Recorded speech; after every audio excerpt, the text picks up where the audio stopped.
मैं अलाउद्दीन खिलजी, दिल्ली की सल्तनत का वो बादशाह जिसके नाम से पूरा हिंदुस्तान कांप उठता था। राजपूत योद्धा मौत से कभी नहीं डरते थे और राजपूत रानियां जलती अग्नि में प्रवेश करने से भी पीछे नहीं हटती थीं। युद्ध, विश्वासघात और साम्राज्य विस्तार का वही इतिहास। अब सुनो। 13वीं सदी का भारतवर्ष, एक तरफ टूटे हुए राज्य, विभाजित हिंदू साम्राज्य, दूसरी तरफ दिल्ली के सिंहासन पर चढ़ रहा है एक निर्मम, चतुर और सत्तालोभी शासक, अलाउद्दीन खिलजी। कुतुबुद्दीन ऐबक ने 1206 ईस्वी में दिल्ली सल्तनत की स्थापना की। उसके बाद एकाधिक शासक दिल्ली के सिंहासन पर बैठे, लेकिन 1206 से 1296 तक इस लंबे 90 सालों में भी दिल्ली की सल्तनत साम्राज्य इस विंध्य पर्वत को किसी भी तरह से पार नहीं कर पाई। अथवा अगले 20 सालों के अंदर ही, यानी 1316 ईस्वी के अंदर ही दिल्ली सल्तनत साम्राज्य ने सिर्फ विंध्य पर्वत को ही पार नहीं किया, बल्कि सुदूर दाक्षिणात्य के भूखंड तक स्पर्श कर लिया। वही थे पहले मुस्लिम शासक जिन्होंने पूरे भारतवर्ष में मुस्लिम शासन की शुरुआत की। अलाउद्दीन खिलजी एक प्रचंड महत्वाकांक्षी व्यक्ति और प्रबल साम्राज्यवादी शासक थे। सत्ता का लोभ उसे इतना निर्दयी बना देता है कि अपने ही चाचा सुल्तान जलालुद्दीन को मारकर दिल्ली का सिंहासन हथिया लेता है अलाउद्दीन। सिंहासन पर बैठने से पहले 1296 में उसने दक्षिण के देवगिरी पर आक्रमण किया और वहां से प्रचुर संपदा लूटी, और उसी धन रत्नों के जोर पर वो अपने चाचा को मारकर दिल्ली का सिंहासन हथिया पाया। तो ये बात उसके दिमाग में थी, इसलिए वो चाहता था कि नए नए क्षेत्रों पर कब्जा करके वहां की संपदा को अपने प्रशासन के कामों में खर्च करे। वो पहला सुल्तान था जो अपने सैनिकों को मासिक वेतन भत्ता देता था। इससे पहले के सुल्तान ऐसा नहीं करते थे। इसके अलावा अलाउद्दीन खिलजी दिल्ली की राजधानी दिल्ली की सुरक्षा के लिए लगभग 2.5 लाख सैनिक हर वक्त तैयार रखता था। उसकी सेना में सैनिकों की संख्या लगभग 9 लाख थी। इतनी विशाल सेना के रखरखाव के लिए प्रचुर धन रत्नों की जरूरत थी। इसी कारण वो साम्राज्य विस्तार पर ध्यान देने लगा। हिंदू शाही राजाओं के राजकोष या उनके राज्यों पर कब्जा करने के साथ साथ वहां के मंदिरों को लूटना, जवान लड़कियों को भोगना, ये मध्य युग का अति सामान्य विषय था। अलाउद्दीन खिलजी जब 1296 में सिंहासन पर बैठा, उसके कुछ दिनों बाद ही उसने मुल्तान और सिंध क्षेत्र में एक अभियान भेजा। हालांकि मुल्तान और सिंध उस समय सल्तनत की सीमा के अंदर ही थे। सिंहासन पर बैठते ही अलाउद्दीन ने महसूस किया कि घर के दुश्मनों को पहले दबाना होगा, और इसी उद्देश्य से उसने अपने भाई उलूग खान और अपने एक अन्य सेनापति जाफर खान को मुल्तान और सिंध क्षेत्र में भेजा, ताकि उसके पारिवारिक दुश्मनों से उस क्षेत्र को मुक्त कराया जा सके। तो बहुत सफलतापूर्वक और बहुत ही आसानी से जाफर खान और उलूग खान ने मुल्तान और सिंध क्षेत्र पर कब्जा कर लिया, और अलाउद्दीन खिलजी ने अपने भाई उलूग खान को इस मुल्तान और सिंध क्षेत्र का गवर्नर या प्रशासक बना दिया। इसके बाद अलाउद्दीन खिलजी ने 1299 ईस्वी में गुजरात के खिलाफ अभियान भेजा, और गुजरात पर अभियान अलाउद्दीन खिलजी के समय में नए सिरे से साम्राज्य विस्तार के मामले में पहला अभियान था। गुजरात अभियान का मुख्य कारण आर्थिक कारण था। उत्तर भारत में, खासतौर पर गंगे की घाटी में जो व्यापार मार्ग थे, वे बाह्य व्यापार के लिए गुजरात के विभिन्न बंदरगाहों पर निर्भर थे। उत्तर भारत के मामले में तो ये बात थी, लेकिन दक्षिण भारत के मामले में अलग परिदृश्य था। इसके परिणाम स्वरूप गुजरात के राजा काफी संपन्न हो गए थे। गुजरात का राजकोष इस व्यापार को नियंत्रित करने के कारण काफी समृद्ध हो गया था। तो अलाउद्दीन खिलजी ने समझ लिया कि अगर वो गुजरात पर कब्जा कर सकता है, तो व्यापार से आने वाला प्रचुर मात्रा का धन उसके राजकोष में जमा होगा। तो ये एक आर्थिक कारण था। इसके साथ जुड़ गया एक सैन्य कारण। हम जिस समय के इतिहास की चर्चा कर रहे हैं, उस समय के प्रशासकों की सेना का एक अहम जान या वाहन था घोड़ा, और भारतवर्ष में बहुत उन्नत जाति का घोड़ा नहीं पाया जाता है। उन्नत जाति के घोड़े भारतवर्ष में मध्य युग से या उससे भी पहले से मध्य एशिया से आयात किए जाते थे। और हम जिस समय की चर्चा कर रहे हैं, इस समय पूरे मध्य एशिया पर कंट्रोल मंगोलों का था।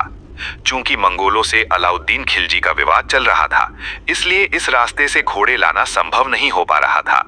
तो वे घोड़े लाए जा रहे थे जलमार्ग से, अरब देश से, या मध्य एशिया के सारे घोड़े समुद्र के रास्ते गुजरात के द्वारा आ रहे थे। इसके अलावा तीसरे एक कारण को यहाँ चिन्हित किया जा सकता है। सोमेश्वर ने अपनी रासमाला काव्य ग्रंथ में एक घटना का वर्णन किया है। उस घटना से पता चलता है कि गुजरात के राजा का माधव नाम का एक मंत्री था। वो मंत्री लंबे समय तक राज्य में अनुपस्थित रहा। उसी मौके का फायदा उठाकर उसकी पत्नी के साथ अनादर किया गया गुजरात के महाराजा द्वारा। लाचार होकर मंत्री माधव ने तब इस अन्याय के निवारण के लिए अलाउद्दीन की सहायता की प्रार्थना की। कई इतिहासकार कहते हैं कि इस घटना में कुछ सच्चाई है। शायद तभी अलाउद्दीन खिलजी को, जब चित्तौड़, रणथंभौर ये राजपूताना क्षेत्र अभी तक उसने अधिकार नहीं किए थे, इतनी हिम्मत कैसे मिली कि गुजरात में पहला अभियान भेज दे। निश्चित रूप से राज कर्मचारियों में से किसी ने उसे आश्वस्त किया था कि वे शायद मदद कर सकते हैं। अलाउद्दीन खिलजी ने गुजरात अभियान के लिए उलुग खां और नुसरत खां को जिम्मेदारी दी। गुजरात का शासक इस समय राजपूत वंशीय कर्णदेव या रायकरण था और गुजरात की राजधानी इस समय अनहिलवाड़ा थी। 1299 ईस्वी में नुसरत खां दिल्ली से अपनी सेना का हिस्सा लेकर निकला। दूसरी तरफ उलुग खां अपनी सेना का हिस्सा लेकर बढ़ा। दोनों सेनाएं गुजरात के पास किसी जगह मिलीं और उन्होंने एक साथ अनहिलवाड़ा पर हमला कर दिया। इस तरह अचानक अनहिलवाड़ा पर हमला होने की खबर गुजरात के राजा कर्णदेव को नहीं थी। वो हतप्रभ रह गया। ऐसी परिस्थिति में सल्तनत बाहिनी का सामना करने के बजाय कर्णदेव अपनी छोटी बेटी देवला देवी को लेकर दक्षिण के देवगिरी की ओर भाग गया। परिणाम स्वरूप सल्तनत बाहिनी ने बिना बाधा के गुजरात की राजधानी अनहिलवाड़ा पर कब्जा और लूटपाट मचाई। कर्णदेव की मुख्य रानी कमला देवी सल्तनत सैनिकों के हाथ लग गईं। कमला देवी को इसके बाद दिल्ली भेज दिया गया। अलाउद्दीन खिलजी ने कमला देवी से विवाह किया और कुछ ही दिनों बाद ही ये कमला देवी बन गई मलिकाए जहां या मुख्य रानी। गुजरात के पश्चिम दिशा में प्रसिद्ध सोमनाथ का मंदिर है, जो एक से अधिक बार लूटा जा चुका था। अलाउद्दीन के सैनिकों ने भी इस समय सोमनाथ मंदिर को फिर से लूटा और नष्ट किया। गुजरात के दूसरे महत्वपूर्ण बंदरगाह और शहर कैम्बे को लूटा और नष्ट किया गया। इसके अलावा गुजरात के कई शहर लूटे गए। इसी कैम्बे क्षेत्र से नुसरत खान ने एक मुस्लिम व्यापारी या एक मुस्लिम खोजे से बहुत जोर जबरदस्ती एक खास गुलाम को हासिल किया। उस गुलाम का नाम था काफुर या 1000 दीनारी। काफुर को 1000 दीनारी इसलिए कहा जाता है क्योंकि जिस मुस्लिम व्यापारी से नुसरत खान ने काफुर को हासिल किया था, उस व्यापारी ने शायद इस काफुर को 1000 दीनारों में खरीदा था। तो ये काफुर काफी सुंदर और एक खोजा या नपुंसक था। इस गुलाम को नुसरत खान दिल्ली ले आया और वो मलिक काफुर नाम से अलाउद्दीन का अत्यंत प्रिय पात्र बन गया। और दक्षिण भारत में जब अलाउद्दीन ने अभियान भेजे, उनका मुख्य नेतृत्व इसी मलिक काफुर के हाथों में था। गुजरात क्षेत्र का शासक या गवर्नर नियुक्त हुआ अलब खान। वो रिश्ते में अलाउद्दीन खिलजी का साला था। सिंहासन पर आरूढ़ होने के तुरंत बाद 1299 ईस्वी में अलाउद्दीन इतनी आसानी से गुजरात पर कब्जा कर लेगा, ये उसके कल्पनातीत भी था। क्योंकि इससे पहले भी कई सुल्तानों ने गुजरात पर अभियान किए थे। कई असफल रहे, कई ने अस्थायी रूप से सफलता पाई, लेकिन स्थायी रूप से गुजरात को दिल्ली सल्तनत के अधीन कोई नहीं रख पाया था। इसलिए इस घटना के बाद अलाउद्दीन बहुत ज्यादा आत्मविश्वासी और महत्वाकांक्षी बन गया। अलाउद्दीन ने 1301 ईस्वी में रणथंभौर पर अभियान चलाया। अलाउद्दीन के समय में ये रणथंभौर काफी शक्तिशाली राजपूत राज्य था। रणथंभौर अभियान का कारण ये था कि रणथंभौर के शासक ने विद्रोही नए मुसलमानों को शरण देकर अलाउद्दीन का विरोध किया था। क्या ये घटना थी, इसे संक्षेप में जानते हैं। 1299 में जब गुजरात अभियान सफलतापूर्वक कर लिया गया, उसके बाद सल्तनत बाहिनी जब गुजरात से दिल्ली लौट रही थी, उस समय इस बाहिनी में नए मुसलमान भी कई थे। इन नए मुसलमानों में से काफी सारों ने इस युद्ध में लूटे गए माल के बंटवारे को लेकर एक विद्रोह कर दिया और उनमें से 2 मोहम्मद शाह और खबरू रणथंभौर जा पहुंचे और रणथंभौर के शासक ने उन्हें शरण दे दी। अलाउद्दीन खिलजी ने मोहम्मद शाह और खबरू को दिल्ली के हाथों सौंपने का प्रस्ताव रणथंभौर के शासक के पास भेजा, लेकिन उसने उसे नहीं माना। इसके परिणाम स्वरूप स्वाभाविक रूप से अलाउद्दीन खिलजी रणथंभौर के शासक से बहुत अप्रसन्न था। दूसरे दिल्ली सल्तनत की जो साम्राज्य सीमा थी उसके बहुत करीब रणथंभौर था। दिल्ली सल्तनत की सुरक्षा के दृष्टिकोण से रणथंभौर का स्वतंत्र अस्तित्व अलाउद्दीन को काफी खतरनाक लग रहा था। और तीसरे, जलालुद्दीन खिलजी ने भी अपने समय में रणथंभौर पर अभियान किया था और असफल हुआ था। इसके परिणाम स्वरूप अलाउद्दीन खिलजी के लिए ये एक चुनौती थी। तो इस बार भी अलाउद्दीन खिलजी ने गुजरात विजय के दो नायकों उलुग खां और नुसरत खां को रणथंभौर अभियान की जिम्मेदारी दी। इस समय रणथंभौर का शासक था तीसरे पृथ्वीराज के वंशज चौहान वंशीय राणा हमीर देव। जितनी आसानी से गुजरात पर कब्जा हुआ था, रणथंभौर विजय उतनी आसान नहीं हुई। उलुग खां और नुसरत खां ने रणथंभौर पर हमला किया और रणथंभौर के एक जिले पर सल्तनत बाहिनी ने बहुत ही आसानी से कब्जा कर लिया और भारी लूटपाट मचाई। लेकिन रणथंभौर का जो किला था उसे वे कब्जा करने में असफल रहे और दुर्भाग्य से इस किले पर कब्जा करने की कोशिश में ही नुसरत खां मारा गया। उलुग खां भी युद्ध में पराजित हुआ। ठीक ऐसी स्थिति में अलाउद्दीन खिलजी खुद दिल्ली से रणथंभौर आया। अलाउद्दीन खिलजी के आगमन से सेना में आत्मविश्वास काफी बढ़ गया और किले की घेराबंदी की प्रक्रिया भी काफी जोरदार हो गई। लगभग 3 महीने तक किला घिरा रहने के बाद हमीर देव के 2 मंत्रियों रणमल और रतनपाल के विश्वासघात के कारण अलाउद्दीन अंततः सफल हुआ। किले पर कब्जा कर लिया गया। हमीर देव युद्ध में मारा गया। अलाउद्दीन और उसके सैनिक अंतःपुर में घुस गए औरतों को गुलाम बनाने के लिए। लेकिन तब तक हमीर देव की मुख्य रानी रंगा देवी सहित दूसरी राजपूत औरतों ने जलती हुई चिता में कूदकर अपनी मर्यादा बचाई। आग की चिता में अपनी जान देने की इस प्रथा को जौहर व्रत कहा जाता था। विश्वासघात के इनाम के तौर पर रणमल और रतनपाल को अलाउद्दीन खिलजी ने मौत की सजा दे दी। इसके बाद रणथंभौर की शासन जिम्मेदारी उलुग खां यानी अलाउद्दीन खिलजी के भाई को सौंपी गई। हालांकि दुर्भाग्य से कुछ ही महीनों बाद उलुग खां अचानक मर गया। इसके बाद का अभियान 1303 ईस्वी में चित्तौड़ के खिलाफ हुआ। चित्तौड़ उस समय राजपूताना का सबसे शक्तिशाली राज्य था। मेवाड़ इस राज्य की राजधानी थी। ऊंचे पहाड़ पर बना चित्तौड़गढ़ किला जितना सुंदर था उतना ही दुर्भेद्य था। 1303 ईस्वी के जनवरी महीने में अलाउद्दीन दिल्ली से रवाना हुआ चित्तौड़ के उद्देश्य से। उसके इस अभियान का साथी बना समकालीन इतिहासकार और कवि अमीर खुसरो। अलाउद्दीन ने चित्तौड़गढ़ किले की घेराबंदी कर दी। लंबे 8 महीने तक किला घिरा रहने के बाद आखिरकार राजपूतों को सुल्तान के सामने समर्पण करना पड़ा। राणा रतन सिंह युद्ध में मारे गए। अमीर खुसरो के वर्णन के अनुसार सल्तनत सैनिकों ने अलाउद्दीन के आदेश पर एक ही दिन में 30,000 राजपूत पुरुषों, स्त्रियों और बच्चों को मार डाला। राजपूत स्त्रियों ने किले के अंदर जौहर व्रत करके अपनी जान दे दी।